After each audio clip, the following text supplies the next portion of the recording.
ठीक हो मैं बेटे, आप बताइए।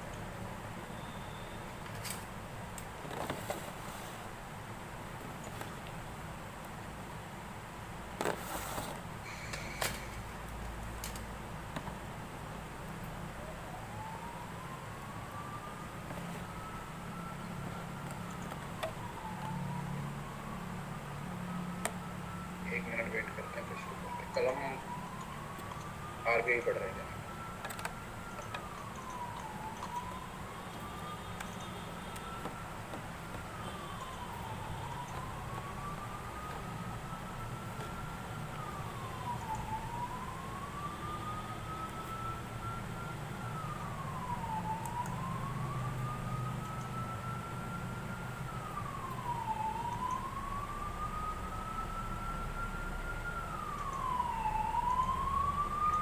Reserve bank of India.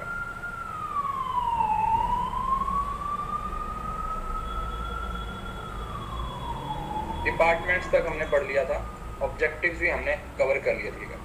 कल की क्लास में इसके जो ऑब्जेक्टिव्स हैं वो भी हमने क्या कर लिए थे, कवर कर लिए थे।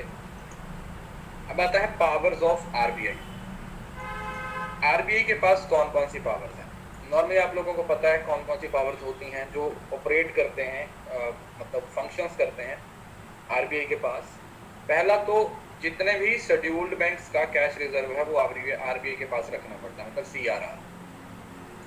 सिर्फ शेड्यूल का होता है, नॉन शेड्यूल वालों को भी सीआरआर तो रखनी पड़ती है, लेकिन वो खुद के पास ही रखते हैं। वो जो सीआरआर होती है उसको अपने पास ही, सेल्फ के पास ही रखते हैं। ठीक है, वो खुद के पास ही रखते हैं। बोर्ड पे क्लास नहीं होती प्लस की, बोर्ड पे सिर्फ स्पेशल क्लासेस होती हैं या फिर यूट्यूब सेशन होते हैं। प्लस की क्लास बोर्ड पे नहीं होती। दूसरा, it control the credit operations of bank through quantitative और क्वालिटेटिव मेथड। ये है आपकी मॉनेटरी पॉलिसी।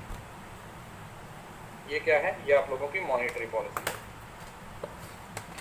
मॉनेटरी पॉलिसी में आप लोगों के पास डेबिट और कुछ क्वालिटेटिव मेजर्स होते हैं और कुछ क्वांटिटेटिव मेजर्स होते हैं जिसका ये इस्तेमाल करते हैं।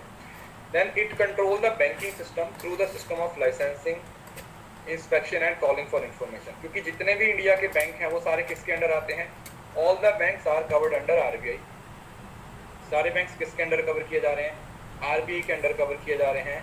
तो उन सभी को आरबीआई ही कंट्रोल करता है। उनको मतलब कोई भी अगर इंडिया के अंदर चाहे कोई प्राइवेट है जाए सरकारी बैंक ओपन होना चाहता है तो वो आरबीआई को ही अप्रोच करना पड़ेगा। आरबीआई की परमिशन से ही कोई भी कंपनी, अपना जो कोई भी पर्सन है वो अपना बैंक है वो शुरू कर सकता है।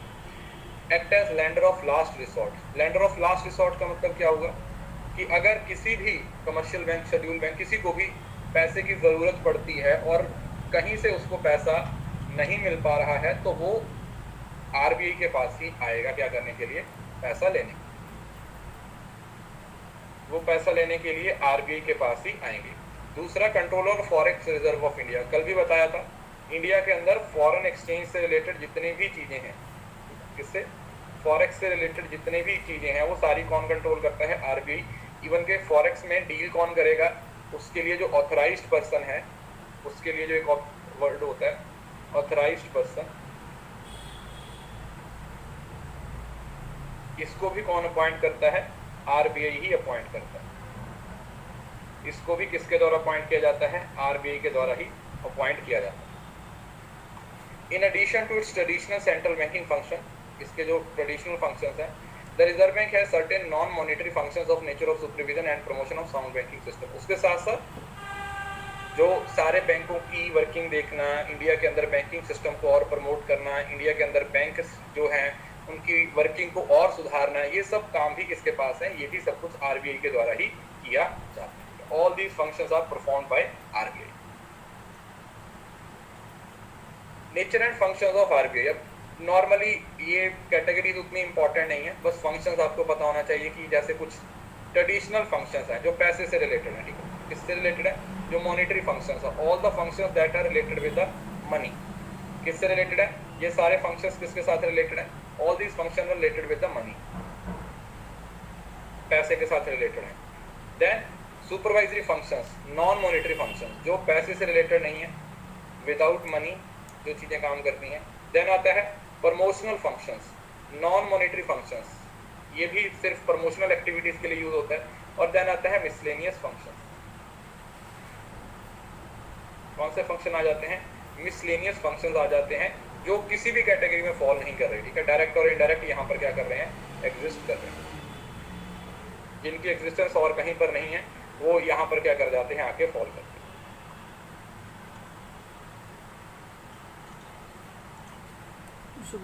जिनकी एग्जिस्टेंस और कहीं पर नहीं है वो यहाँ पर क्या कर जाते हैं? आके फॉल करते हैं।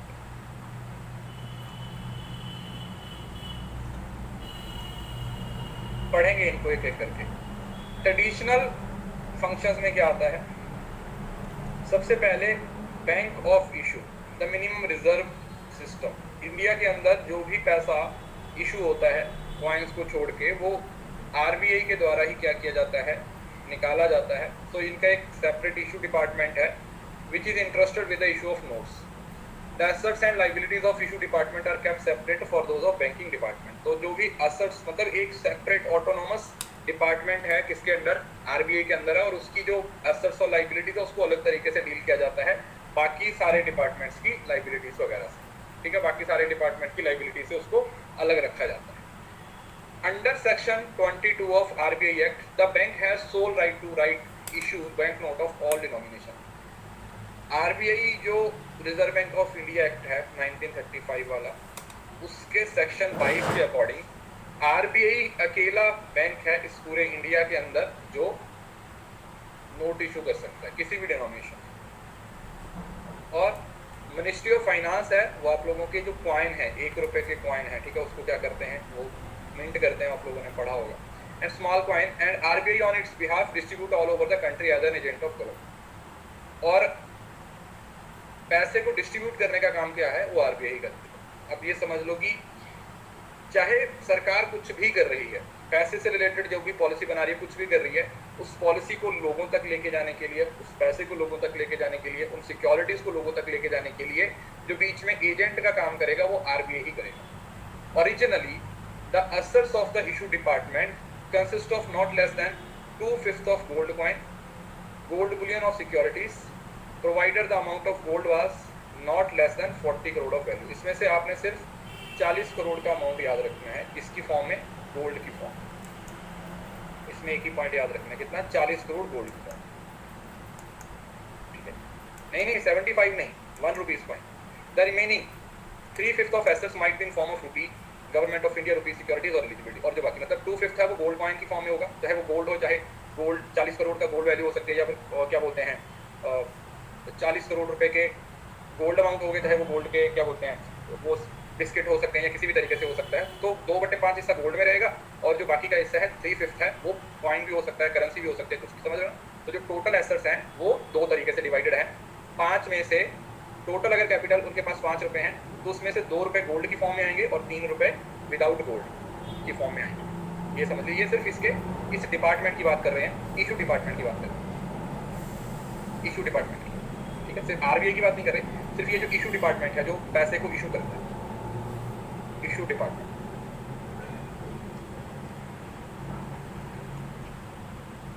Due to the emergencies of Second World War and post-war, these provisions were considerably modified। उस टाइम के बाद इसको मॉडिफाई किया गया है 1957 से, ये मतलब 1947 के आसपास की शुरुआत के टाइम का था। अभी क्या सीन है? अभी ये वाला, ठीक है, ये लेटेस्ट है, this is latest, this is latest. The reserve bank of India is required to maintain gold and foreign reserve of 200 crore, 200 crore रुपए रिजर्व की फॉर्म में रहने चाहिए, जिसमें से 115 करोड़ किसमें होने चाहिए? गोल्ड में होने चाहिए। इसको मिनिमम रिजर्व सिस्टम बोला गया। कितना मिनिमम रिजर्व में टोटल अमाउंट कितना है इस टाइम पे? 200 करोड़ है, और उसमें से 115 करोड़ किस फॉर्म में होना चाहिए? 115 crore should be in gold, gold की फॉर्म में होना चाहिए 115 crore. 115 crore should be in the form of gold. 115 crore है वो गोल्ड की फॉर्म में होना चाहिए, किसकी फॉर्म में? गोल्ड की फॉर्म में होना चाहिए, that should be in the form of gold. Banker to government, सरकार के लिए बैंकर है, एजेंट है, एडवाइजर है, सिर्फ इंडिया की गवर्नमेंट के लिए नहीं, सारे स्टेट्स की स्टेट गवर्नमेंट के लिए भी। The reserve bank has obligation to transact government business to keep the cash balance as deposit free of interest to receive और make payment on the behalf of, मतलब सरकार के लिए ये क्या करता है, एज एन एजेंट का काम करता है। तो सरकार जो भी काम करवाना चाहती है या जो भी कर रही है related to the money, related to the banking, वो किसके थ्रू करती है, वो आरबीआई के थ्रू ही करती है। जो भी रूल बनाया जाता है बैंकिंग से रिलेटेड सरकार बनाती है, हमें कौन इन्फॉर्म करता है, हमें कौन इन्फॉर्म करता है, हमें तो इन्फॉर्मेशन आरबीआई के थ्रू मिलती है ना, यस हो ना, हम लोगों को इन्फॉर्मेशन किसके थ्रू मिलती है, आरबीआई के थ्रू मिलती है।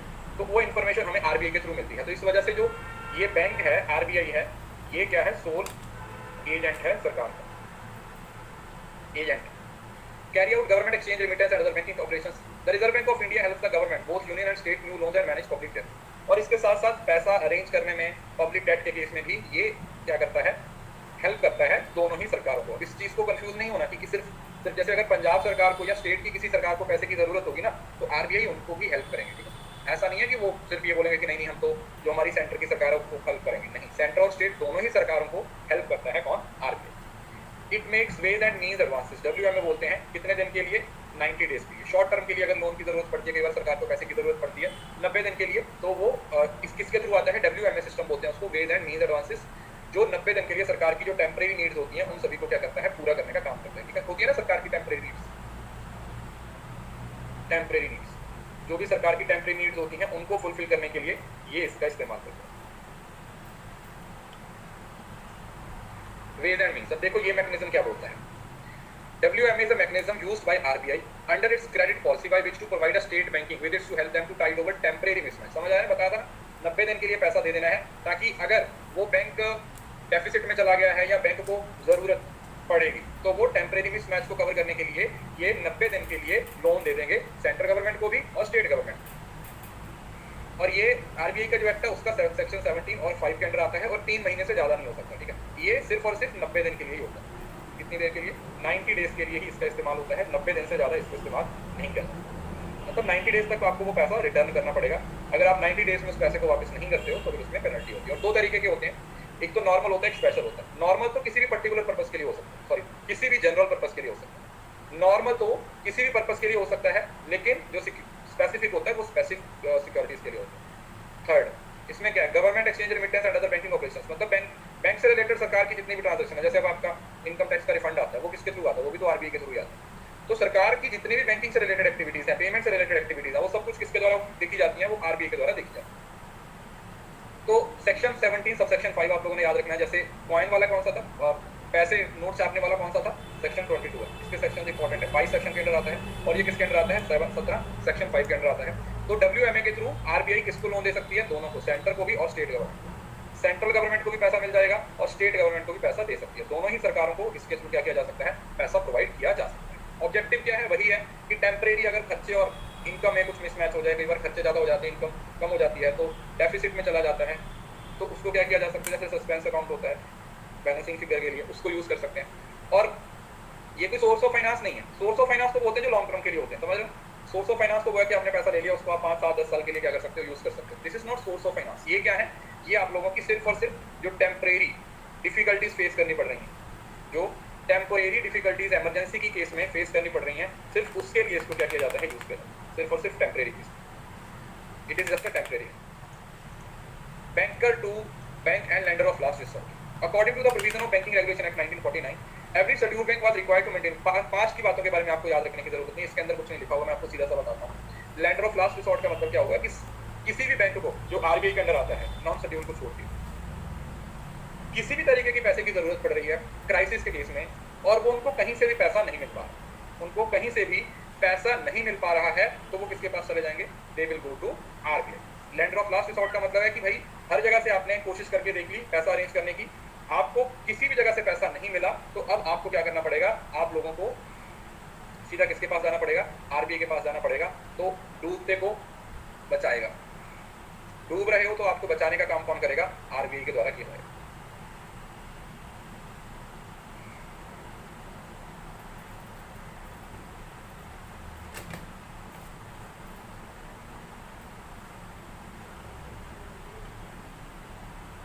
नॉन शेड्यूल बहुत इमरजेंसी के केस में होता है। अब आता है कंट्रोलर ऑफ क्रेडिट। जितना भी क्रेडिट कंट्रोल है देश के अंदर पैसे को, वो किसके द्वारा किया जाता है, वो आरबीआई के द्वारा किया जाता है। ये पूरी की पूरी आपकी मॉनेटरी पॉलिसी में आएगी। जैसे कई बार क्या होता है, इकोनॉमी में पैसा ज्यादा चले जाता है, तो आरबीआई क्या करते हैं, उस पैसे को निकाल लेते हैं। और कई बार पैसा कम हो जाता है तो आरबीआई पैसा मार्केट में थ्रो कर देते हैं। कैसे करते हैं, ये करते हैं सिक्योरिटीज की हेल्प से। अगर पैसा मार्केट में ज्यादा है तो आरबीआई क्या करेगा, आरबीआई अपनी सिक्योरिटीज बेच देगा। आरबीआई क्या करेगा, सिक्योरिटीज बेच देगा। जैसे ही सिक्योरिटीज बिक गई, जैसी सिक्योरिटीज बिक गई तो लोगों ने सिक्योरिटीज खरीद ली, तो लोगों की जेब से पैसा आरबीआई के पास आ गया। और अगर मार्केट में पैसा कम है तो आरबीआई क्या करेगी, सिक्योरिटीज को परचेज कर लेगी, क्योंकि सिक्योरिटीज इनके पास आ गई और इनका पैसा कहां पे चला गया, मार्केट में चला गया। तो मार्केट में लिक्विडिटी को ऑब्जॉर्व करना हो चाहे लिक्विडिटी को इंजेक्ट करना हो, चाहे ऑब्जॉर्व करना हो चाहे लिक्विडिटी को इंजेक्ट करना हो, वो दोनों ही काम किसके द्वारा किए जाते हैं, both the functions are performed by RBI. दोनों ही फंक्शंस किसके द्वारा परफॉर्म किए जाते हैं बेटा, आरबीआई के द्वारा। दोनों ही फंक्शंस आरबीआई के द्वारा परफॉर्म किए जाते हैं। Custodian of foreign reserve, custodian of foreign reserve का मतलब क्या हुआ। अब ये देखो, पास्ट की चीजें इतनी इंपॉर्टेंट नहीं है, बेसिक तरीके से इसमें रट्टा मारने वाली कोई चीज नहीं है, बस आप लोगों को फंक्शंस पता होना चाहिए कि असल में क्या है। पहले फेरा होता था, अब फेमा काम करता है, ठीक है। फॉरेन एक्सचेंज रिजर्व जो आपका एक्ट है 1999 वाला, फॉरेन एक्सचेंज मैनेजमेंट रिजर्व वाला एक्ट, तो उसके तहत जितने भी हमारे देश के अंदर फॉरेन ट्रांजेक्शन होंगे, उन सारी फॉरेन ट्रांजेक्शंस को कौन देख रहा है, उन सारी फॉरेन ट्रांजेक्शंस को आरबीआई के द्वारा देखा जा रहा है। किसके द्वारा देखा जा रहा है, आरबीआई के द्वारा देखा जा रहा है। अब आरबीआई उन सारी फॉरेन ट्रांजेक्शंस को क्या करता है, देख रहा है। देख रहे का मतलब क्या है कि देखो, कोई भी बंदा अगर फॉरेन एक्सचेंज में डील करना चाहता है तो उसको क्या बनना पड़ेगा, उसको एक ऑथराइज्ड पर्सन बनना पड़ेगा, और ऑथराइज्ड पर्सन बनने के लिए उसको क्या करनी पड़ेगी, आरबीआई से परमिशन लेनी पड़ेगी। अगर आप आरबीआई से परमिशन लेते हो, अगर आप आरबीआई से परमिशन लेते हो, only then you can deal in the foreign exchange reserve. So RBI has to act as the custodian of Indian Reserve of International Currency। जितनी भी इंडिया की जो नेशनल करेंसी, इंटरनेशनल करेंसीज है, वो RBI के पास है।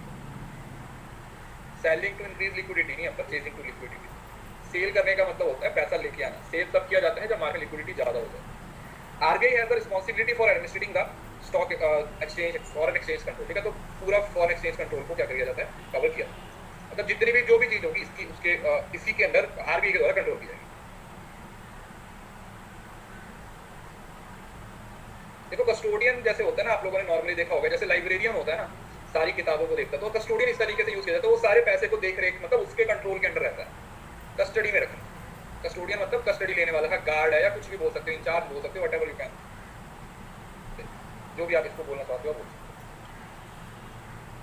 Supervisory function, non monetary functions. अब non monetary function में क्या है, reserve act 1934 and banking regulation act 49 ने आरबीआई को बहुत सारी पावर्स दी हुई है। सबसे पहले तो देखो, जितने भी बैंक्स हैं उनको लाइसेंस देना, उनकी एस्टेब्लिशमेंट, वो ब्रांच एक्सपेंड करना चाहते हैं, वो अपने एसेट्स को लिक्विडेट, समझ रहे हो ना।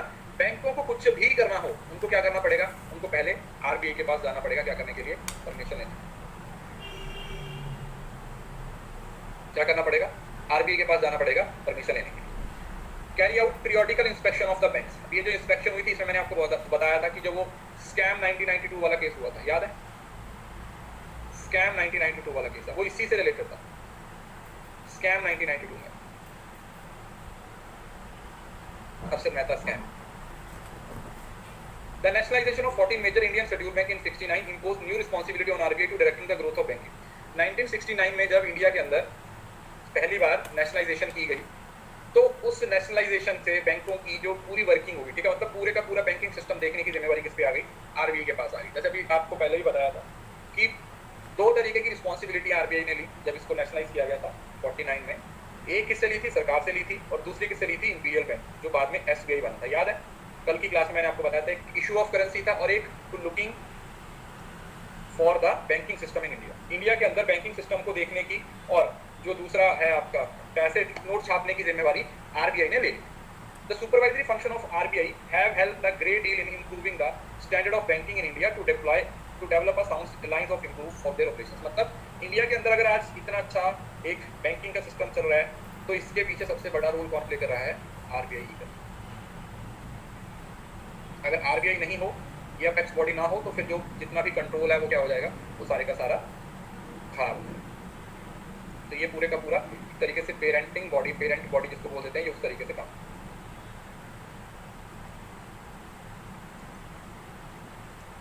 क्लियर, अपेक्स बॉडी होता है।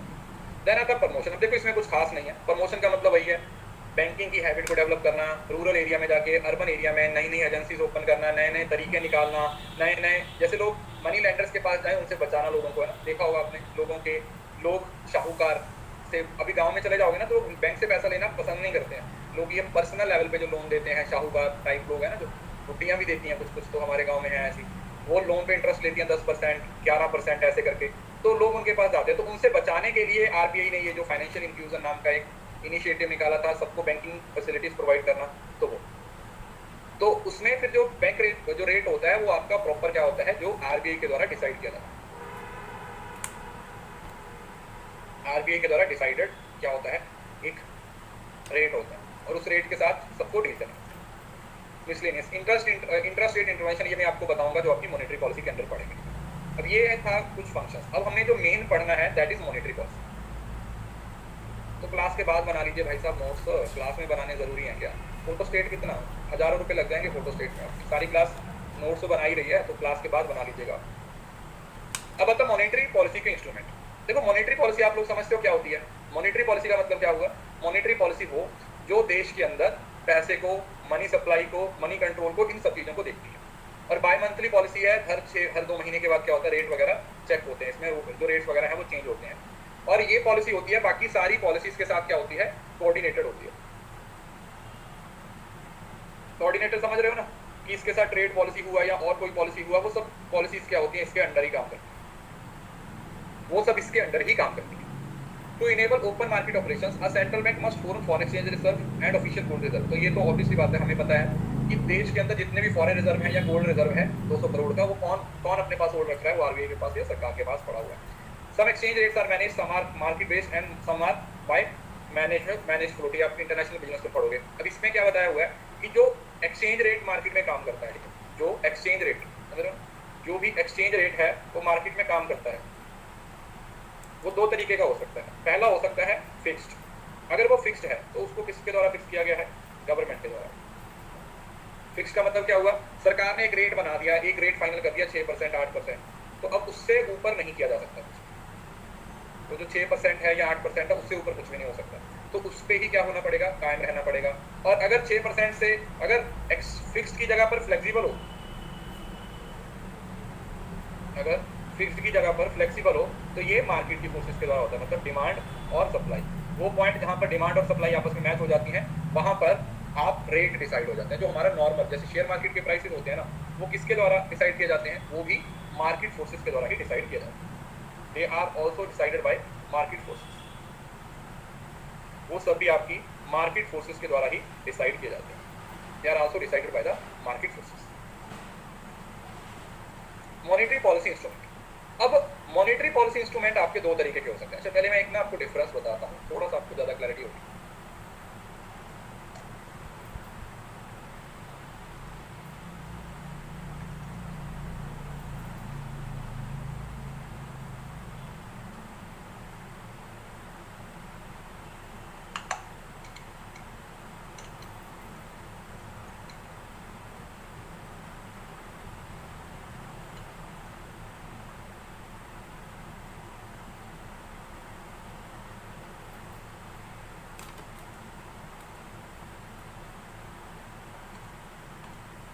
इससे कई बार सवाल पूछा गया, एक बार नहीं बहुत बार पूछा गया,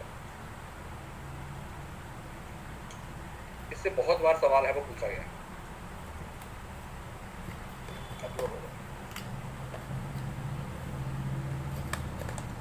ये वाला चार्ट मॉनेटरी पॉलिसी और फिस्कल पॉलिसी, इसके डिफरेंस से ही कई बार सवाल बन जाते हैं। मॉनेटरी पॉलिसी और फिस्कल पॉलिसी का डिफरेंस देखो। मॉनेटरी पॉलिसी का मतलब क्या होगा? What is the meaning of monetary policy? The tool used by the central bank to regulate the money supply in the economy is known as monetary policy।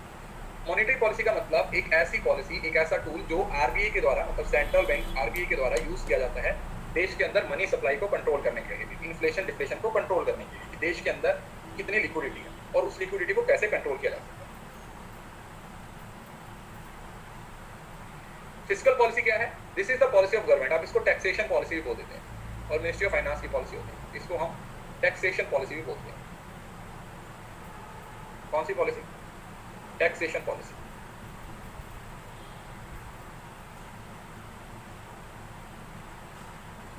ये वाली policy हमारी taxation policy भी होती है। क्यों? क्योंकि इसमें हम टैक्स के बारे में बात करते हैं। किसके बारे में बात करते हैं? हम टैक्स के बारे में बात करते हैं। तो ये वो वाली होती है जो सरकार के खर्चे और सरकार की इनकम पे बेस्ड होती है कि सरकार कितनी इनकम लगाएगी, सरकार को कितना पैसा मिल रहा है और सरकार का कितना खर्चा हो रहा है। तो बजट इसी के बेसिस पे बनता है, बजटरी पॉलिसी। तो ये मिनिस्ट्री ऑफ फाइनेंस के द्वारा बनाई जाती है। This policy is by ministry of finance and this policy is by central bank. तो ये किसके द्वारा बनाई जाती है? सेंट्रल बैंक के द्वारा। The fiscal policy changes every year, क्योंकि हर साल बजट आता है। तो हर साल बजट आता है तो बजट में चीजें ऊपर नीचे होती है, तो हर साल चेंज होती है। और ये डिपेंड करता है, वैसे तो ये बाई मंथली इनकी मीटिंग होती है, बाई मंथली, तो उसमें डिसाइड होता है कि इसको चेंज करना या नहीं। तो इसकी एक कमेटी भी बनाई जाती है, ठीक है, मॉनेटरी पॉलिसी एमपीसी बोलते हैं, मॉनेटरी पॉलिसी कमेटी।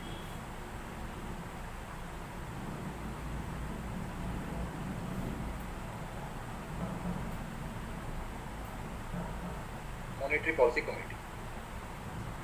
तो इस ये किससे रिलेटेड है? This is related with government revenue and expenditure, ठीक है, गवर्नमेंट के खर्चे से रिलेटेड है। और ये बैंक और उसके क्रेडिट कंट्रोल से रिलेटेड है। ये इकोनॉमिक ग्रोथ के बारे में बात करेगी, क्योंकि फिस्कल में आप ग्रोथ की बात करते हो, लेकिन मॉनेटरी में क्योंकि इन्फ्लेशन और डिफ्लेशन को स्टेबल रखने की कोशिश कर रहे हो, तो इकोनॉमिक स्टेबिलिटी से जरूरत है। तो फिस्कल पॉलिसी में हम क्या क्या देखते हैं? हम टैक्स रेट्स की बात करते हैं और गवर्नमेंट की स्पेंडिंग की बात करते हैं कि सरकारों को कितना खर्चा कर रही है, गवर्नमेंट की स्पेंडिंग कितनी है, गवर्नमेंट की जो स्पेंडिंग्स है वो कितनी है, उस चीज पे फोकस किया जाता है। और यहाँ पर इंटरेस्ट रेट और क्रेडिट रेशियोज पे फोकस किया जाता है। पॉलिटिकल इन्फ्लुएंस यहाँ पर होता है और यहाँ पर नहीं होता, क्योंकि आरबीआई इन्वॉल्व है तो पॉलिटिकल इन्फ्लुएंस नहीं होता, लेकिन मिनिस्ट्री ऑफ फाइनेंस है क्योंकि वो खुद ही अंडर आती है, तो इस वजह से यहाँ पर इन्फ्लुएंस देखने को मिलता है। अब जो मॉनेटरी पॉलिसी के इंस्ट्रूमेंट है, अब इसमें हम दो तरीके के ऑपरेशंस का इस्तेमाल करते हैं। एक होते हैं क्वांटिटेटिव, जिसको आप जनरल मेथड बोल देते हैं। क्वांटिटेटिव मेथड्स कौन से होते हैं? General method. Quantitative methods are general methods,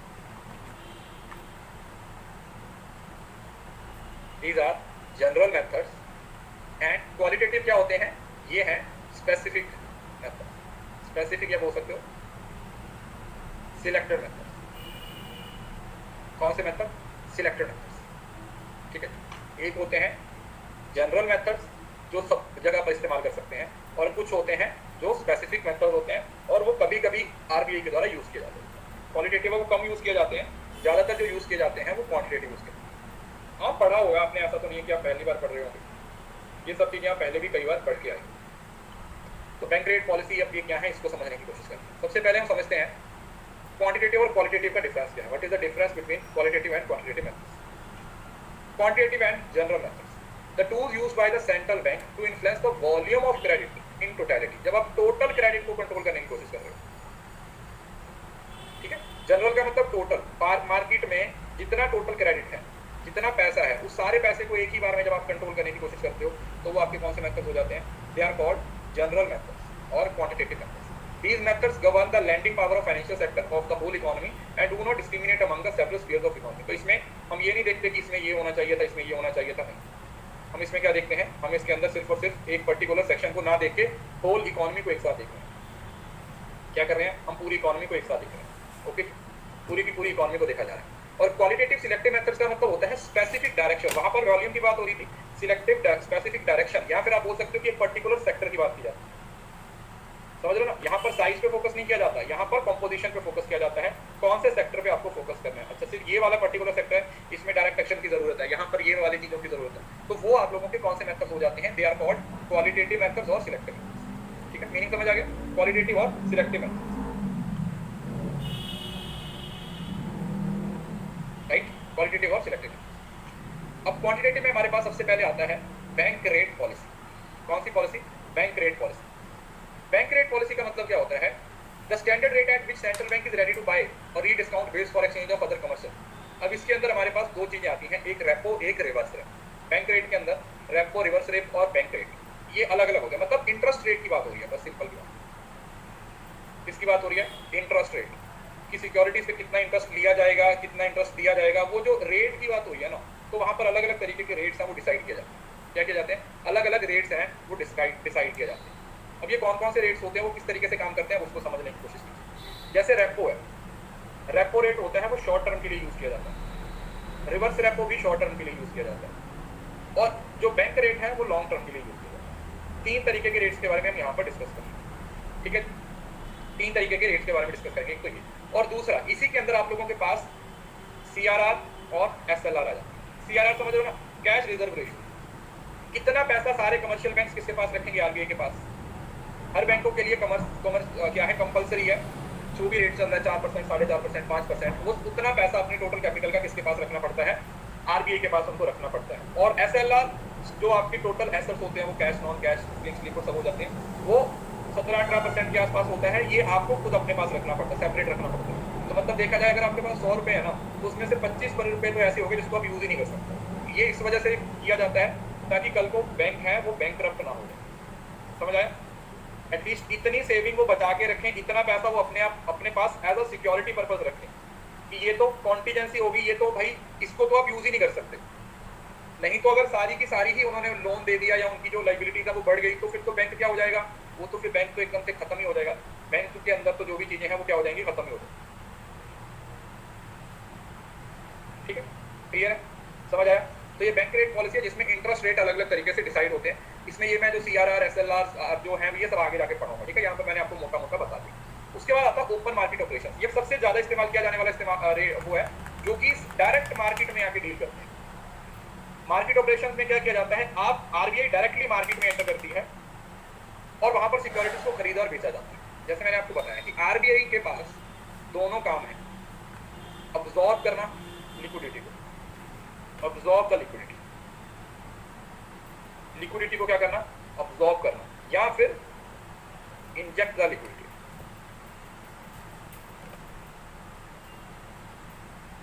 inject the liquidity, या फिर लिक्विडिटी को क्या करना, इंजेक्ट करना। अब्सॉर्ब करने के लिए क्या करेंगे, they will sell the securities, क्योंकि सिक्योरिटी सेल कर दी तो लोगों ने सिक्योरिटीज खरीदी, तो लोगों की जेब से पैसा किसके पास चला जाएगा, RBI के पास, मनी वापस आ जाएगी, तो लिक्विडिटी अपने आप क्या हो जाएगी, मार्केट में से कम हो जाएगी।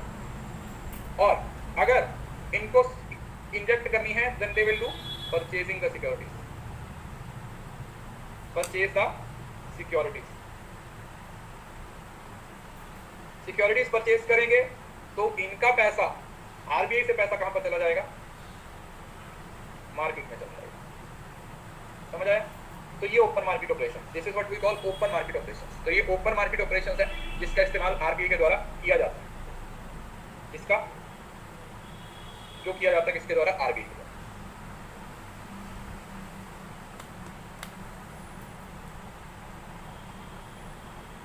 तो ये ओपन मार्केट ऑपरेशन होता है, इसको हम ओपन मार्केट ऑपरेशन।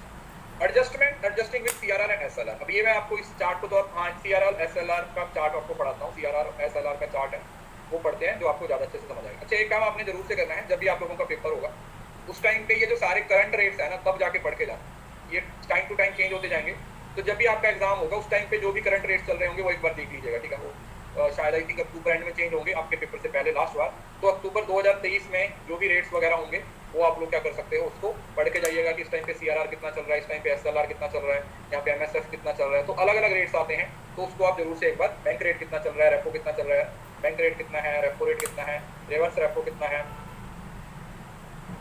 तो ये सब रेट है वो आप लोगों ने क्या करने हैं, पढ़ के जाने हैं एग्जाम में आने से, ठीक है। तो इधर मैं अब आपको टोटल 4 चीजों के बारे में बताने वाला हूँ। पहले हम CRR और SLR की बात करते हैं, उसके बाद रेपो और रिवर्स रेपो की बात करेंगे, फिर बैंक रेट और रेपो की बात करेंगे। मतलब जितनी भी चीजें हैं चार्ट के थ्रू पढ़ेंगे तो ज्यादा अच्छे तरीके से समझ आएंगे। CRR और SLR। CRR stand for cash reserve ratio. वो पैसा जो कैश की फॉर्म में सारे कमर्शियल बैंक्स और शेड्यूल बैंक्स को किसके पास रखना पड़ता है, RBI के पास रखना है। किसके पास रखना पड़ता है सर, RBI के पास रखना। किसके पास रखना पड़ेगा, RBI के पास रखना पड़ेगा। और SLR स्टैट्यूटरी लिक्विडिटी रेशियो, ये आपकी जो टाइम एंड डिमांड लायबिलिटीज होती हैं, ठीक है, उसकी कुछ रेशियो आपको अपने पास ही रखनी होती है, ये लेकिन लिक्विड फॉर्म में कोई फर्क नहीं पड़ता। स्ट्रक्चर मतलब वायदा जरूरी है, लेकिन ये आपको सरकार के पास नहीं होता, मतलब लिक्विड एसेट्स होते हैं, तो ये सरकार RBI के पास नहीं रखनी होती है। किसके पास रखनी होती है, ये खुद के पास ही रखनी है, RBI के पास नहीं होती है। RBI की तो ये प्रोविजन है, लेकिन ये अब अपने पास ही रखनी है RBI के पास। सो CRR क्या है, basically CRR is the amount of money, ये मनी का वो अमाउंट है that the banks are obligated to park with the central bank in the form of cash. आपकी टोटल जो कैपिटल है उसका कुछ हिस्सा आपको किसके पास रखना पड़ता है, आरबीआई के पास, और ये या तो कैश की फॉर्म में हो सकता है, या तो डायरेक्ट कैश की फॉर्म में हो सकता है, या फिर कैश इक्विवेलेंट, मतलब वो सब चीजें जिसमें कैश की जिसमें कैश के बराबर किया जा सकता है, जिसको भी इजीली एक साल के अंदर कैश में कन्वर्ट किया जा सकता है। SLR is the amount of funds which the banks are required to maintain as liquid assets. इसमें लिक्विड एसेट्स की फॉर्म में अपने पास ही रखना पड़ता है। वो आपकी कैश भी हो सकता है, गोल्ड भी हो सकता है, अप्रूव्ड सिक्योरिटीज भी हो सकता है। ये है जो कैश है, ये मॉनेटरी स्टेबिलिटी के लिए होती है, और ये बैंक की लिवरेज फॉर क्रेडिट एक्सपेंशन की अगर लोन लेना पड़े सिक्योरिटीज पर्पस के लिए इस पैसे को यूज किया जाता है। ये देखो कैश और कैश इक्विवेलेंट है, और इसमें सिर्फ लिक्विड एसेट्स होते हैं। लिक्विड एसेट्स समझ रहे हो ना, कैश की फॉर्म में भी हो सकते हैं या जिनको कैश में कन्वर्ट भी किया जा सकता है। ये देखो बैंक को इस पे कोई इंटरेस्ट नहीं मिलता, सीआरआर पे कोई इंटरेस्ट नहीं मिलता, लेकिन इस पे ये इंटरेस्ट अर्न करते हैं क्योंकि लॉन्ग टर्म सिक्योरिटीज। ये वाला पॉइंट एक बार पेपर में पूछा गया आई थिंक 2019 में, लॉन्ग टर्म सिक्योरिटीज। तो लॉन्ग टर्म होने की वजह से इस पे आपको क्या मिलता है, यू गेट द इंटरेस्ट, आपको इस पे इंटरेस्ट मिलता है। Use to drain out excess money out of economic system. तो सीआरआर का पर्पस यही होता है, जो एक्सेस मनी है उसको अपने पास लेकर, नहीं तो फिर वो अगर वो सीआरआर नहीं रखा जाएगा तो वो पैसा किसको दे देंगे, ये लोन की फॉर्म में दे देंगे, खुद क्या हो जाएंगे, खुद बैंकरप्ट हो जाएंगे।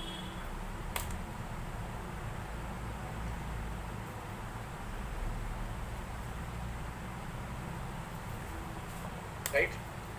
और ये क्या है, सॉल्वेंसी ऑफ कमर्शियल बैंक्स। ये सॉल्वेंसी ऑफ कमर्शियल बैंक्स का मीनिंग क्या हुआ कि कल को बैंक है वो कहीं इंसॉल्वेंट ना हो जाए, तो उस चीज को बचाने के लिए कमर्शियल बैंक्स को एसएलआर है वो रखनी पड़ती है। ये देखो maintenance central bank of India, RBI के पास, मतलब आरबीआई के पास रखना पड़ता है आपको ये वाला पैसा, और ये वाला जो एसएलआर होता है वो लोग अपने पास, वो अपने पास, ठीक है, वो अपने पास रखते हैं। किसी को इस बात में कोई दिक्कत, उसको वो अपने पास में रखते हैं।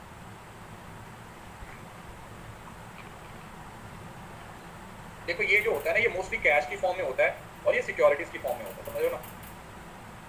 कैश एंड कैश इक्विवेलेंट को मोस्टली हम कैश की फॉर्म में यूज करते हैं, लेकिन जब हम लिक्विड एसेट्स की बात करते हैं ना तो उसको आप सिक्योरिटीज की बात करते हो अदर देन कैश। 1 2 3 4 रिटर्न, मतलब इस पे आपको कोई इंटरेस्ट नहीं मिलता, लेकिन इस पे आप इंटरेस्ट भी अर्न कर सकते हो, you will get the interest. ठीक है, बताओ।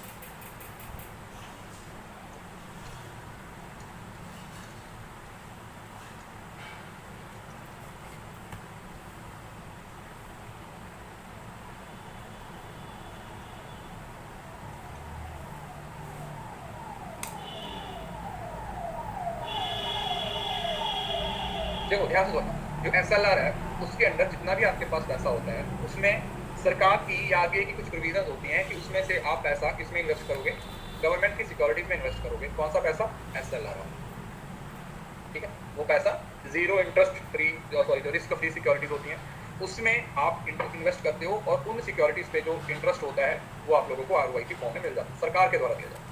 नॉर्मल जैसे आपको इंटरेस्ट मिलेगा उसी तरीके से आरबीआई को भी, सॉरी बैंक्स को भी क्या मिलेगा, इंटरेस्ट मिलेगा। तो banks will also get the return, banks को भी रिटर्न मिलेगा, ठीक है। तो ये सीआरआर और एसएलआर होता है। अब आता है रेपो रेट और रिवर्स रेपो रेट। देखो ये वो रेपो रेट होता है, वो डिपेंड करता है बेटा, वो स्टैंडर्ड रेट नहीं, टाइम टू टाइम चेंज होता रहता है। अब रेपो और रिवर्स रेपो, देखो रेपो रेट का मतलब क्या हुआ, शॉर्ट टर्म के लिए जो भी कमर्शियल बैंक सरकार से लोन लेंगे उस पे ये जितना रेट चार्ज करेंगे, एक ऐसा बेंचमार्क रेट।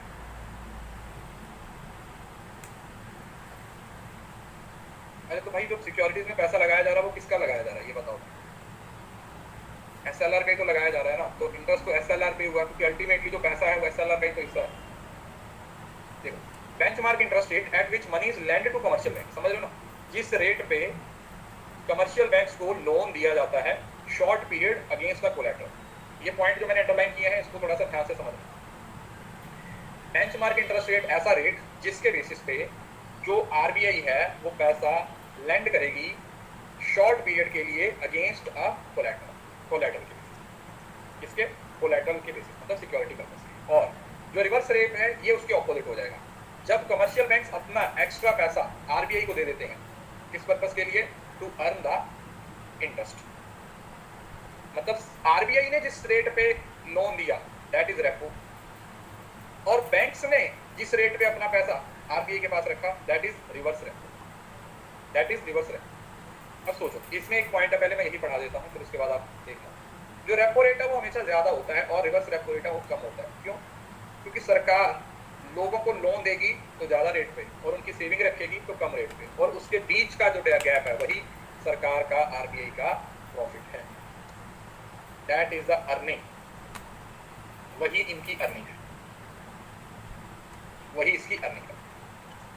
तो रेपो है क्योंकि आप इंटरेस्ट दे रहे हो, सॉरी लोन दे रहे हो, तो फिर लिक्विडिटी इंजेक्ट कर रहे हो और यहाँ पर लिक्विडिटी को अब्सॉर्ब किया जा रहा है।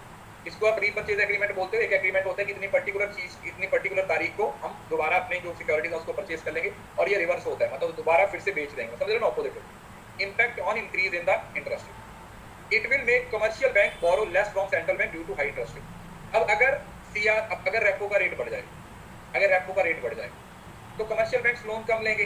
क्यों?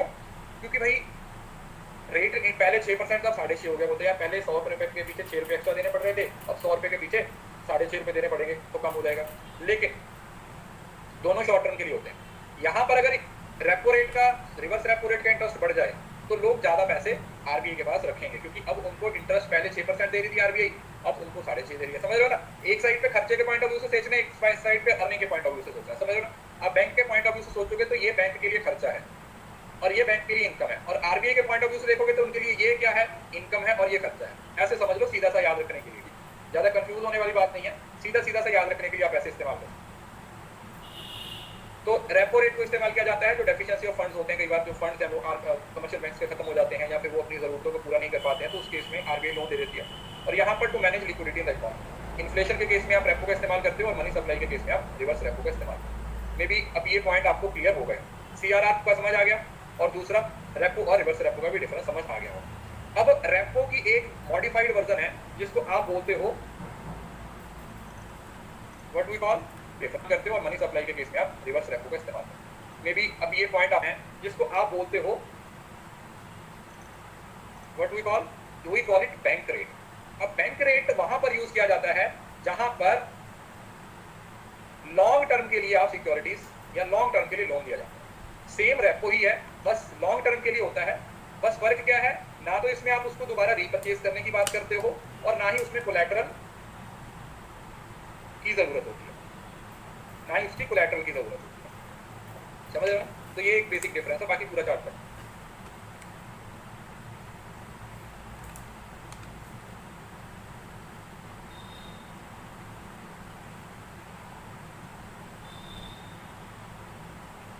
सॉरी स्ट्रक हो गया था, अरे स्ट्रक हो गया था। अब पहले डिफरेंस पढ़ लेते हैं फिर उसके बाद आगे बढ़ते हैं। रेपो रेट का आपको बता दिया, रेपो रेट के केस में आप शॉर्ट टर्म के लिए सिक्योरिटीज लोन देते हो और उसके अगेंस्ट आपको कोलैटरल रखना पड़ता है, और वो एक रीपरचेज एग्रीमेंट होता है, कोलैटरल रखते हो आपको वापस देना होता है। लेकिन बैंक रेट क्योंकि रीपरचेज एग्रीमेंट नहीं है, इस वजह से कोलैटरल की जरूरत नहीं होती है, और ये लॉन्ग टर्म के लिए दिया जाता है। लिखा हुआ ना, रीपरचेज नहीं है तो कोलैटरल की भी जरूरत नहीं है, रीपरचेज है तो इस वजह से कोलैटरल भी इन्वॉल्व।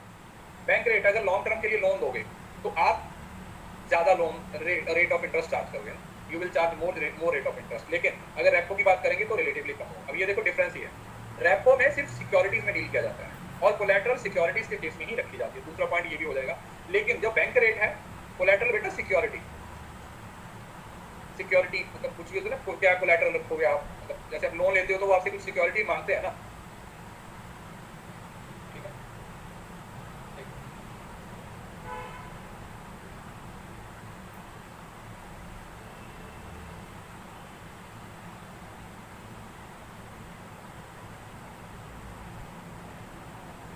तो बैंक रेट है वो लोन पे रहता है, बैंक रेट जो लोन पे है, और अगर आप सिक्योरिटीज के साथ डील कर रहे हो वो किस में आ जाता है, वो आपका रेपो में आ जाता है। टाइम फ्रेम में बैंक रेट है वो लंबे समय के लिए है और जो रेपो है वो शॉर्ट टर्म। यही 4-5 पॉइंट है जो इनको डिफरेंस एक समझ रहे हो ना। अल्टीमेट ऑब्जेक्ट आरबीआई का क्या है, इंटरेस्ट अर्न करना, क्लियर, इंटरेस्ट अर्न करना, तो वो दोनों तरीके से करता है।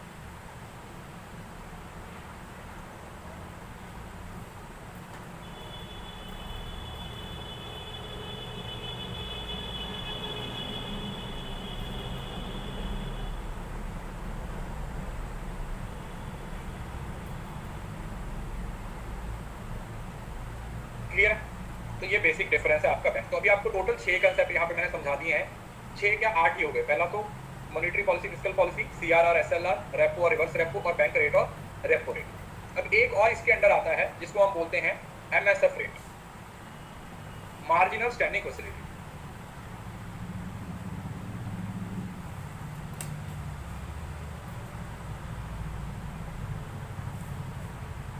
MSF rate, marginal standing facility. अब ये क्या होता है? ये टेम्परेरी इमरजेंसी के केस में यूज किया जाता है, समझ रहे हो? एमएस होती है जो ओवरनाइट सिक्योरिटीज के लिए, ओवरनाइट लोन के लिए यूज किया जाता है। यस और एमएसएफ रेट वो रेट होता है जो same to same bank rate की तरह ही काम करता है। बस फर्क क्या है? एक तो ये कमर्शियल बैंक्स के लिए नहीं होता, सिर्फ शेड्यूल्ड कमर्शियल बैंक्स के लिए होता है, और दूसरा जो भी आरबीआई की सब्सिडीज होती हैं उनके लिए होता है, सारे कमर्शियल बैंक्स के लिए नहीं होता, और ओवरनाइट के लिए होता है। किसके लिए होता है? ओवरनाइट के लिए होता है। सो बैंक रेट क्या है? एक ऐसा डिस्काउंट रेट है जिसपे आरबीआई लोन देती है कमर्शियल बैंक्स को। और एमएसएफ होता है ये कमर्शियल बैंक्स बोरो करते हैं ओवरनाइट। इसमें सारे कमर्शियल बैंक्स आ जाते हैं, इसमें सारे नहीं आते हैं, या तो इसमें सारे एससीबी आएंगे, that is scheduled commercial banks having their current account and subsidy general ledger with RBI. मतलब समझ रहे हो ना, जिनके अकाउंट्स आरबीआई के साथ मेंटेन है, जिनके जनरल है वो आरबीआई के साथ मेंटेन है, जिन्होंने अपने जनरल लेजर है वो किसके बतौर के साथ मेंटेन कर रखे हैं? आरबीआई। बैंक रेट के लिए ऐसा कुछ नहीं है, कोई भी चाहे वो उसका लेजर है या जनरल है वो आरबीआई के साथ मेंटेन है या नहीं है, उससे कोई फर्क नहीं। ऑब्जेक्टिव है ये तो आपका क्रेडिट सप्लाई के लिए होता है, और ये ओवरनाइट के लिए होता है, मतलब बहुत शॉर्ट टर्म के लिए कोई इमरजेंसी आ जाती है, शॉर्टेज ऑफ फंड्स आ जाती है, उसके लिए यूज होता है। बैंक रेट है वो लॉन्ग टर्म लैंडिंग का, ओवर लंबे समय के लिए आप इसका इस्तेमाल करते हो। और जरा रेट है this is overnight lending. Overnight समझ गए ना? ओवरनाइट का मतलब बस आज भाई आज पैसे की जरूरत है, दे दो, कल वापस कर देंगे। कई बार ऐसी भी इमरजेंसी आ जाती है। Collateral the loan can be raised without pledging the security, जैसे आपको पहले बताया था। रेपो में कोलैटरल की जरूरत है, बैंक रेट में कोलैटरल की जरूरत नहीं है, लेकिन एमएसएफ में आप लोगों को उतना ही लोन दिया जाएगा जितनी आपकी एसएलआर की लिमिट है, और उसकी आपको सिक्योरिटीज भी रखनी पड़ेगी। समझ रहे हो?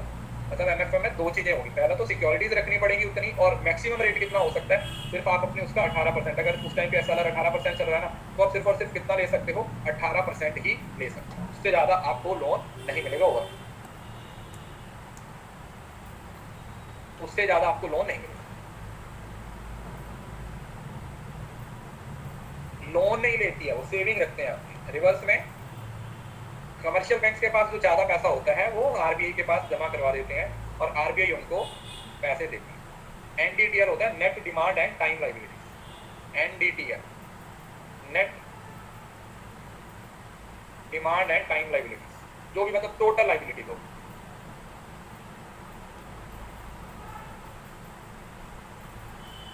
Net demand and time liability, clear है? उसके बाद रेपो। रेपो और एमएसएफ में क्या डिफरेंस हो गया भाई? सेम हो गया, क्योंकि अभी आपने पढ़ा आरबीआई बैंक रेट और रेपो रेट में डिफरेंस पढ़ के आए। तो एमएसएफ का मतलब वही है, ओवरनाइट के लिए यूज होगा, सिक्योरिटीज है रखनी पड़ेगी, एसएलआर कोटा का इस्तेमाल किया जाएगा, ये इन्फ्लेशन के लिए होगा, और ये ओवरनाइट लैंडिंग के लिए यूज होगा। ये सारे कमर्शियल बैंक्स हैं, इसमें सारे नहीं होते हैं। जो रेपो है ये पुराना कंसेप्ट है, 2005 में आया था, ये 2011 में आया है। एमएसएफ रेट हमेशा ज्यादा होता है और रेपो रेट उससे कम, मतलब आप ऐसा समझ लीजिए। अगर मैं लिखूं रेपो बैंक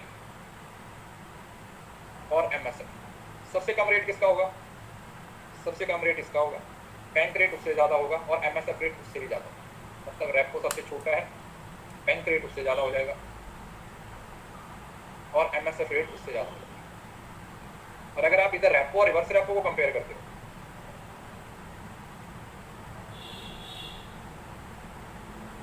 तो उसमें जो रेपो है वो ज्यादा होगा रिवर्स रेपो का। एमएसएफ बैंक रेट नहीं, ऐसा तो नहीं होता, मैं चेक कर लेता हूँ, जहाँ तक मुझे लगता है इक्वल नहीं होते शायद।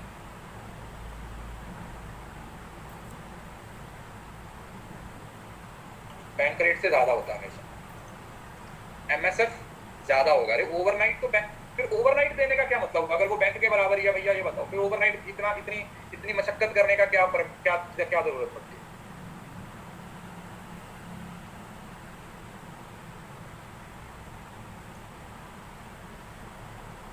अगर बैंक रेट के बराबर ही रखना है तो फिर अलग कैटेगरी बनाने की क्या जरूरत है?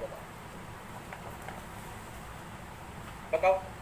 अगर सेम रेट ही रखना तो वो तो लॉन्ग टर्म में भी चल ही रहा है ना, वो तो लॉन्ग टर्म में भी चल रहा है, तो शॉर्ट टर्म में उसको बढ़ाने का क्या फायदा है? समझ लो, तो ये हो जाएगा। उसके बाद आता है हमारे पास ये क्वांटिटेटिव मैटर्स थे आपके सारे, एमएसएफ हो गया, रेपो हो गया, रिवर्स रेपो हो गया, सीआरआर हो गया, एसएलआर हो गया, बैंक रेट हो गया, ठीक है। अब एक बात तो कंफर्म है कि आपको इनसे रिलेटेड तो कोई भी प्रॉब्लम है वो फेस मतलब नहीं होगा आपको, कि इसमें कोई भी प्रॉब्लम आपको सामने आएगी, ठीक है सारे। क्योंकि देखो कंपैरेटिवली जब आप चीजों को पढ़ते हो ना, मैं हमेशा आपको बोलता हूँ कि चीजों को कंपैरेटिवली पढ़ा करो,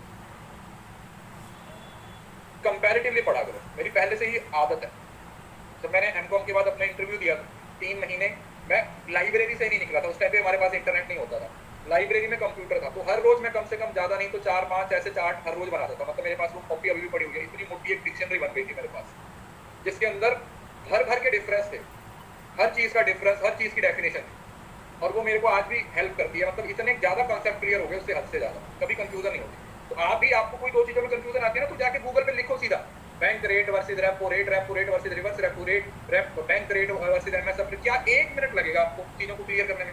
मतलब एक ही पॉइंट होता है ना जो बेसिक है, बाकी तो देखो ये सारे पॉइंट्स उतने मैटर नहीं करते। जब आपको एक बेसिक पॉइंट क्लियर हो गया तो उसके बाद तो बाकी सारे पॉइंट्स अपने आप ही क्लियर हो जाते हैं, ठीक है ना। तो उस एक पॉइंट को पकड़ना होता है, उस एक पॉइंट को पकड़ना होता है, राइट। और आजकल तो आपको बहुत सारी वेबसाइट्स ही मिल जाएंगी, डिफरेंस बिटवीन की डिफरेंस इन pdf.com। अगर आप जाके देखोगे ना तो 8-10 वेबसाइट्स हैं जिनका ऑब्जेक्टिव ही सिर्फ डिफरेंशिएशन ही दिया हुआ है। मतलब उसमें अपने सब्जेक्ट के ढूंढने पड़ेंगे, लेकिन उसमें पूरी दुनिया के अलग अलग तरीके के डिफरेंस वो दिए रहते हैं चार्ट की फॉर्म। मैं तो बुक मार्क बना रखे हुए हैं ऐसी वेबसाइट्स, जिससे पढ़ने को सीखने को मिलता है, ठीक है। अब आता है क्वालिटेटिव, ये इतने ज्यादा इंपॉर्टेंट नहीं है। मार्जिनल रिक्वायरमेंट, मार्जिनल रिक्वायरमेंट का मतलब क्या हुआ कि सरकार को, सॉरी बैंक को एक मार्जिनल रखना पड़ता है whenever it provide loans against the securities। तो इसका मतलब जो सिक्योरिटीज होंगी, जितनी आपने सिक्योरिटीज रखी हैं, लोन उससे कम होगा। ये नॉर्मली आप लोगों ने देखा होगा। इसका फायदा ये होता है कि कल को अगर लोन नहीं देते हैं तो सिक्योरिटीज बेच के आप अपना पैसा पूरा कर सकते हो। मतलब अगर आपको 100 रुपए लोन चाहिए तो आपको 120 रुपए की सिक्योरिटीज रखनी पड़ेगी, ठीक है। That is marginal requirement, minimum requirement, ताकि बैंक को कोई बैंक ना फंस जाए कल को, है ना, समझ रहे हो ना। जैसे बताया ना, एक्चुअल वैल्यू ऑफ सिक्योरिटी 100 रुपए की सिक्योरिटीज है, तो लोन उसमें 85 का ही मिलेगा। तो ये जो 15% है, ये मार्जिनल रिक्वायरमेंट, क्लियर है। तो ये जरूरी है, सरकार चाहती है कि बैंकों को किसी तरीके से नुकसान ना हो, क्योंकि मैं समझ रहा हूँ जो हमारा फाइनेंशियल सिस्टम है, बैंक उसकी रीढ़ की हड्डी है। जिस दिन बैंकिंग सिस्टम कोलैप्स होगा ना, कोलैप्स होगा, उस दिन सब कुछ ही कोलैप्स हो जाएगा, इस वजह से। देन आ जाता है रेगुलेशन ऑफ कंज्यूमर क्रेडिट। अब इसके अंदर क्या बोला गया है, लिमिट दी गई है, regulation on goods are sold on credit.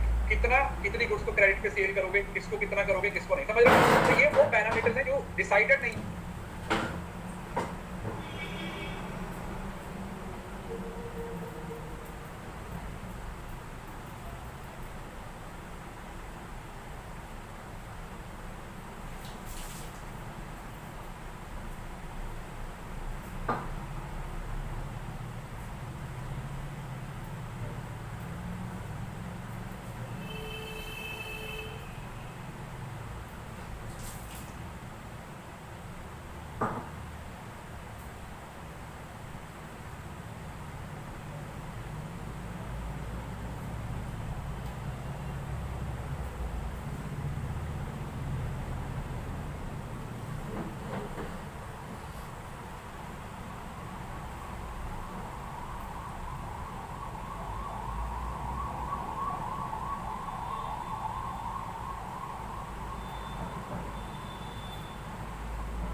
है, बस आरबीआई ने बता रखा है कि आप इतना ही कर सकते हो, इतनी ही लोन दे सकते हो, इतना ही आप समझ रहे हो। तो ये कंट्रोल करने की कोशिश करिए कि कंज्यूमर क्रेडिट कितना दे सकते हो, अगर आम इंसान को भी लोन की जरूरत है।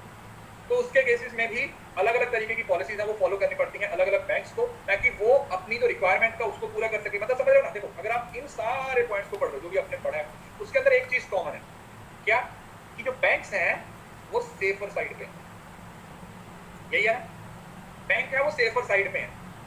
उसका रीजन क्या है, उसका रीजन यही है कि हमारा देश का फाइनेंशियल सिस्टम इसी के बेसिस पे चलता है, और वो उसी चीज को अंडरस्टैंड करने की कोशिश करता है। देन आता क्रेडिट रेशन। क्रेडिट रेशनिंग का मतलब होता है credit ceiling allowed for each and every commercial bank. Her bank की एक क्रेडिट लिमिट लगा दी जाती है कि तुम इतना ही लोन दे सकते हो, इससे ज्यादा लोन नहीं दे सकते। क्रेडिट रेशनिंग समझ रहे हो ना, रैशनल तरीके से अपने क्रेडिट को इस्तेमाल करना। जितने बैंक डूबे हैं इसी वजह से तो डूबे हैं, जिनके विजय माल्या या दूसरा जो नीरव मोदी है वो पैसा लेके उन्होंने क्रेडिट रेशनिंग वाली जो कंडीशन है उसको फुलफिल ही नहीं किया। उनको जितना बोला गया था उससे कहीं ज्यादा लोन देते गए। कोई कुछ सिक्योरिटीज प्लेज नहीं करवाई है, कोई मॉर्टगेज या कोई कोलैटरल कुछ नहीं रखा, अनसिक्योर्ड लोन दे दिया। ऑब्वियसली बात है भैया, अनसिक्योर्ड होगा तो जब किसी सिक्योरिटी ही नहीं है तो मैं तो लेके भागूंगा ही ना। किसी को भी मौका मिलेगा वो तो लेके भागेगा ही, कौन छोड़ेगा बताओ? जिसको मौका मिलेगा भाई वो तो निकल लेगा। देन आता है मॉरल सुएशन। मॉरल सुएशन का मतलब होता है रिक्वेस्ट करना। कई बार बैंक होते हैं वो कुछ ऐसी एक्टिविटीज में इन्वॉल्व हो जाते हैं जो आरबीआई की प्रोविजंस के अगेंस्ट होती हैं या देश के इकोनॉमिक सिस्टम के अगेंस्ट होती हैं, तो फिर आरबीआई उनके पास जाएगा, उनको बोलेगा प्रभु बस करो, हम आपसे रिक्वेस्ट करते हैं कि आप ये वाली एक्टिविटीज को बंद कर दीजिए। तो पहले रिक्वेस्ट की जाती है और अगर रिक्वेस्ट ना मानी जाए तो फिर डंडा उठाया जाता है। That is called direct action. तो बोलता है आ जाओ बेटा, तुम्हें रिक्वेस्ट की थी ना, नमाई मारी रिक्वेस्ट नहीं मान रहे तो इधर आ जाओ, साइड पे हो जाओ, लग जाओ दीवार के साथ, अब हम तुम्हें बताते हैं क्या करेंगे। समझ रहे हो ना? तो ये है डिफरेंस मॉरल सुएशन और डायरेक्ट एक्शन में। मॉरल में इज्जत के साथ जाएंगे, रिक्वेस्ट करेंगे कि मान जाओ मान जाओ, अगर नहीं मानेंगे वही लातों के दूध बातों से नहीं माने, पहले प्यार से समझाया और फिर बाद में डंडा उठाया। देन आता पब्लिसिटी। पब्लिसिटी आप नॉर्मली आप लोगों को पता है कि सरकार जो भी एक्टिविटीज करती है आरबीआई की नई पॉलिसी तो उसको भर भर के पब्लिक साइकिल नोटिस निकाले जाते हैं, सर्कुलर्स निकाले जाते हैं, ताकि ज्यादा से ज्यादा लोगों को नॉलेज मिले, ज्यादा से ज्यादा लोगों को वर्किंग समझ आए कि हमारा जो सिस्टम है वो किस तरीके से काम करता है, नया न्यूज है वो, ये सब चीजें हैं वो की जाए। तो ये आप लोगों का पूरे का पूरा टॉपिक है। इसके बाद कुछ आरबीआई के एक्ट हैं जो इसके द्वारा एडमिनिस्ट्रेटेड किए जाते हैं, इन सभी के ईयर्स आप लोगों को याद होने जरूरी है। क्रेडिट रेशनिंग का मतलब है कि बेटा आप कितना क्रेडिट दे सकते हो, समझ लो ना, आपके क्रेडिट की लिमिट। क्रेडिट रेशनिंग का मतलब वही हुआ कि आप कितना क्रेडिट दे सकते हो, उससे ज्यादा क्रेडिट आप नहीं दे सकते, उससे ज्यादा आप लोन नहीं दे सकते। एक सीलिंग, एक लिमिट लगा दी जाती है कि इतना ही दे सकते हो, इससे ज्यादा पैसा आप नहीं दे सकते हो लोन की फॉर्म में, इससे ज्यादा आप लोन की फॉर्म में नहीं दे सकते। ठीक है, तो ये आपका टॉपिक खत्म। अभी पहले आप लोगों की डीएम और मार्केटिंग की क्लासेज ऐड हो जाएंगी कल, तो दिन में एक क्लास होगी अल्टरनेटिव डे पे। ठीक है, बैंकिंग में कोई क्लास नहीं ऐड नहीं होगी, बैंकिंग को इसी कोर्स के अकॉर्डिंग करेंगे। परसों आपकी मार्केटिंग की और उससे अल्टरनेटिव डे पे मार्केटिंग, और साथ में फिर 1-2 बीएम की रहेगी, उसके बाद स्टार्ट की रहेगी। मतलब इस 4-5 दिन में, 5-7 दिन के अंदर खत्म करने की ये बात। मतलब इस महीने के एंड में आपको खुद लगेगा यार काफी कुछ पढ़ लिया। मतलब इस महीने के बाद आप बड़े आराम से एमसीक्यू की प्रैक्टिस करना शुरू कर सकते हो। इस महीने में आपको कितना सारा कॉन्फिडेंस हो जाएगा, 4-5 स्टूडेंट्स के जब आप गो थ्रू हो जाओगे, उनके सवाल लगा लोगे तो आपको एक क्लैरिटी हो जाएगी। आपको क्या हो जाएगी? क्लैरिटी हो जाएगी। क्वालिटेटिव और क्वांटिटेटिव में वही होता है ना कि वही क्वालिटेटिव जो सबके लिए है, क्वांटिटेटिव जो पर्टिकुलर है। देखो यहां से समझ लो,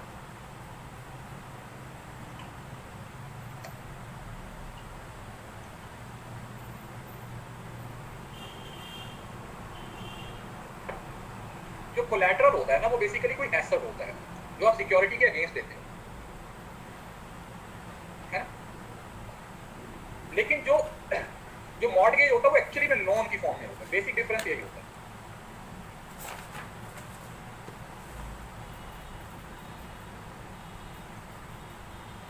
पेपर में एक एक करके आएगा क्या? मैं चाहे 10 की 10 यूनिट एक साथ इकट्ठी शुरू कर दूं, आपको उससे कोई प्रॉब्लम? मैं 10 की 10 यूनिट एक साथ शुरू कर दूं, आज एक यूनिट का क्लास, कल दूसरी की, परसों तीसरी की, कोई दिक्कत नहीं, मैं अपने हिसाब से कर सकता हूँ। तो फिर इतना पेपर में जब सब यूनिट्स एक साथ आ रही हैं तो क्या दिक्कत है? 2-3 यूनिट्स के कोर्स अगर साथ में चल रहे हैं, कल को पेपर में बोलोगे नहीं सर सिर्फ हम तो मार्केटिंग पढ़ के आए हैं तो हम सिर्फ मार्केटिंग के सवाल लगाएंगे। नहीं सर मैं तो सिर्फ अकाउंट्स पढ़ के आया हूँ, मैं तो सिर्फ अकाउंट्स के सवाल लगाऊंगा, ऐसा नहीं होता। देखो एक बात समझ लो, मैंने आपको ना जिस दिन आपका कोर्स शुरू किया था ना उस दिन मैंने आपको एक बात बताई कि आप ना मेरी टेक्निक्स पे, मेरे पढ़ाने के तरीके पे शक मत करना, शांति से पढ़ते रहना। जो पढ़ा रहा हूँ, जैसे पढ़ा रहा हूँ, कोई यूनिट लटक रही है तो कोई दिक्कत नहीं है, उसको खत्म करवाना भी मेरी जिम्मेवारी है। एक टाइम पे 3 यूनिट्स पढ़ रही हैं, जब तो करवानी तो मैंने है ना, तुमने तो क्लास ही अटेंड करनी है ना, तुमने तो क्लास ही अटेंड करनी है। 12 अगस्त के लेक्चर का पीडीएफ नहीं मिला, कौन सा टॉपिक था 12 अगस्त को? वैसे मैंने दे दिया था, फिर मैं एक बार चेक करूंगा कौन सी पेंडिंग है वो दे दूंगा।